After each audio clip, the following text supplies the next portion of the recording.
নমস্কার বন্ধুরা, আজ আমি আপনাদের সামনে এমন একটি উপকরণ নিয়ে চলে এসেছি যেটা 8 থেকে 80 সকলের ভীষণ পছন্দের চিকেন নাগেটস। খুব সহজ পদ্ধতিতে এবং ঘরোয়া কিছু সামান্য উপকরণ দিয়ে আজ আমি আপনাদের এই চিকেন নাগেটস তৈরি করা দেখাবো। আসুন রান্নাটা শুরু করি। চিকেন নাগেটস তৈরি করার জন্য আমি 500 গ্রাম বোনলেস চিকেন নিয়ে নিয়েছি। এখানে চিকেনগুলো একটু ছোট ছোট টুকরো করে দেখুন কেটে নিয়েছি। এবার আমি একটি মিক্সিং জার নিয়ে নিলাম। এই মিক্সিং জারের মধ্যে ওই চিকেনের টুকরোগুলো দিয়ে দিচ্ছি। এবার ছোট এক বাটি মতো আদা রসুনের পেস্ট এর মধ্যে দিয়ে দিলাম। স্বাদ মতো সামান্য একটু নুন দিলাম। 1 চামচ মতো গোলমরিচ গুঁড়ো দিলাম। এবার এটা আমি একটি মিহিন পেস্ট করে নেব। এই দেখুন আমার পেস্টটা কিন্তু রেডি হয়ে গেছে। এবার পেস্টটা আমি একটা বাউলের মধ্যে নিয়ে তার মধ্যে একটুখানি মাখন দিয়ে দিচ্ছি। এই রান্নাটার মধ্যে মাখন দিলে একটু জুসি টাইপের খেতে হবে।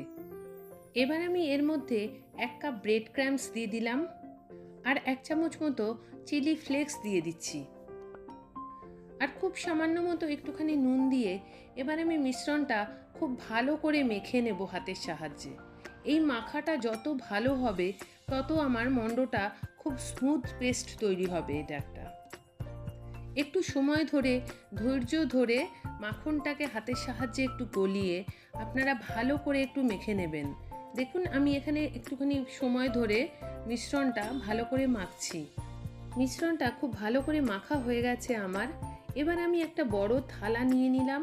এই থালাটার মধ্যে সামান্য কিছু অয়েল ড্রপ দিয়ে থালাটা ভালো করে তেলটা হাতের সাহায্যে চারিদিকে ছড়িয়ে দিচ্ছি। এবার ওই মাখাটা এই থালাটার মধ্যে ঢেলে দিলাম। হাতের সাহায্যে খুব ভালো করে স্প্রেড করে থালাটার মধ্যে ওই মিশ্রণটা বেশ ছড়িয়ে দিতে হবে। ছড়ানোটা বেশ একটু পুরু করে চারিদিক সমান করে দেখুন কিভাবে আমি হাতের সাহায্যে প্রেস করে করে ছড়িয়ে দিচ্ছি থালায় মিশ্রণটা। ভালো করে চেপে চেপে মিশ্রণটা সেট করে নেওয়ার পর এবার একটা ছুরির সাহায্যে আপনারা আপনাদের মতো করে শেপ করে কেটে নিতে পারেন।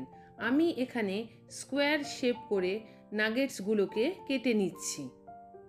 নাগেটসগুলো কেটে নেওয়ার পর এবার ছুরির সাহায্যে আলতো আলতো করে এক একটা পিস আলাদা করতে হবে। এক একটা পিস আলাদা করে একটু হাতের সাহায্যে সামান্য প্রেস করে একটুখানি শেপ দিয়ে নেবেন। দিয়ে এবার একটা একটা করে ওই নাগেটস আপনারা সাইড করে রেখে দিন। এই দেখুন আমি প্রসেসটা কিভাবে করছি, ঠিক এইভাবেই আপনারা করবেন। প্রতিটা নাগেটস আলাদা করার পর এবার একটা ছোট প্লেটের মধ্যে আমি ছোট এক বাটি ময়দা আর ছোট এক বাটি কর্নফ্লাওয়ার নিয়ে নিলাম। এর মধ্যে সামান্য একটুখানি নুন দিচ্ছি আর একটুখানি লাল লঙ্কার গুঁড়ো দিয়ে দিলাম। কাশ্মীরি লঙ্কার গুঁড়ো অবশ্যই। কাশ্মীরি লঙ্কার গুঁড়ো এই মিশ্রণটার মধ্যে দিলে বেশ সুন্দর একটা কালার আসবে নাগেটসটা যখন ভাজা হবে।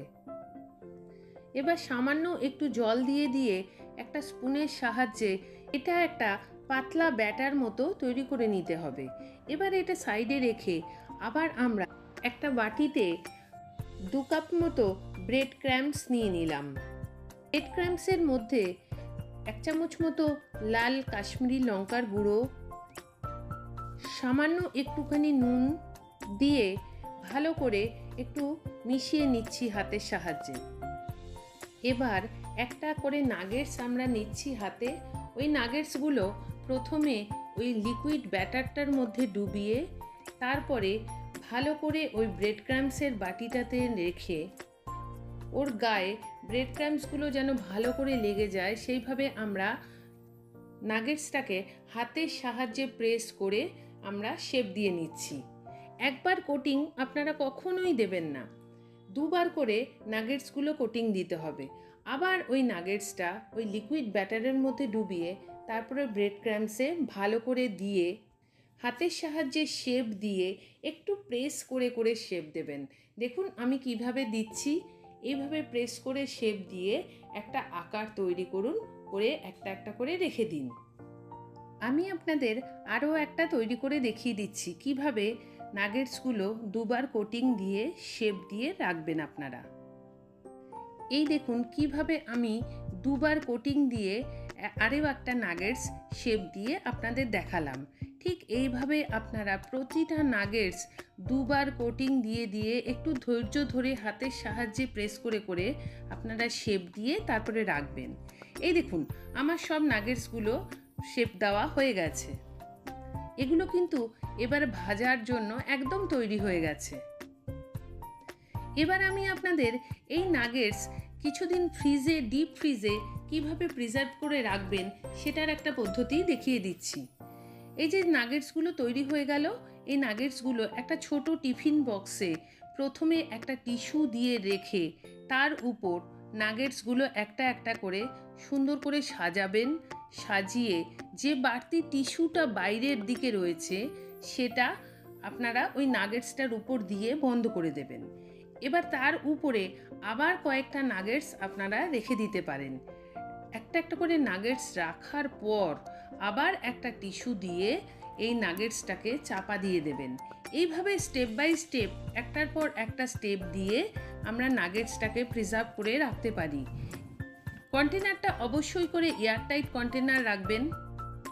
এই দেখুন আমি একটি এয়ারটাইট কন্টেনার ভালো করে বন্ধ করে এবার এটা আমি ডিপ ফ্রিজে 7 দিন মতো রেখে ধীরে ধীরে ভেজে খেতে পারবো। চলুন এবার নাগেটসগুলো আপনাদের ভেজে দেখাই। কড়াইতে তেল গরম করতে দিয়েছি। তেলটা খুব বেশি গরম হলে চলবে না, হালকা একটু গরম হলে তখন একটা একটা করে নাগেটস আপনারা তেলের মধ্যে ছাড়বেন, ঠিক আমি যেভাবে ছাড়ছি। একসঙ্গে অনেকগুলো নাগেটস দেবেন না, মোটামুটি তেলের আন্দাজ অনুযায়ী 3টে বা 4টে করে ধীরে ধীরে ভাজবেন। যখন নাগেটসগুলো ভাজবেন তখন গ্যাসের আঁচটা মিডিয়াম করে দেবেন। বেশি আঁচে নাগেটস কখনোই ভাজবেন না, কেননা নাগেটসের ভিতরের মাংসটা পুরো কাঁচা। ধীরে ধীরে ভাজলে ভিতরের মাংসটা সুন্দর সিদ্ধ হয়ে যাবে। মিডিয়াম আঁচে একটু ধৈর্য ধরে নাগেটসগুলো এইরকম গোল্ডেন ব্রাউন কালার হয়ে গেলে আস্তে আস্তে তেল থেকে ছেঁকে ধীরে ধীরে আমি তুলে নিলাম। তৈরি হয়ে গেল আমাদের চিকেন নাগেটস। এই নাগেটস কিন্তু বাজারের কেনা চিকেন নাগেটসের থেকে স্বাদে কোনো অংশে কম হবে না। আপনারা বাড়িতে একবার হলেও করে দেখুন, তখন আর বাইরে বাজার থেকে দোকানের কেনা নাগেটস খেতে আপনাদের আর ইচ্ছেই করবে না। আশা করি আমার রান্নাটা আপনাদের ভালো লেগেছে। আর যদি ভালো লাগে প্লিজ আমার পেজটিকে লাইক, শেয়ার ও কমেন্ট করতে ভুলবেন না। আর আমার একান্ত অনুরোধ রইল আপনাদের কাছে, যদি চ্যানেলে নতুন হয়ে থাকেন প্লিজ আমার চ্যানেলটা সাবস্ক্রাইব করতে ভুলবেন না প্লিজ। ধন্যবাদ।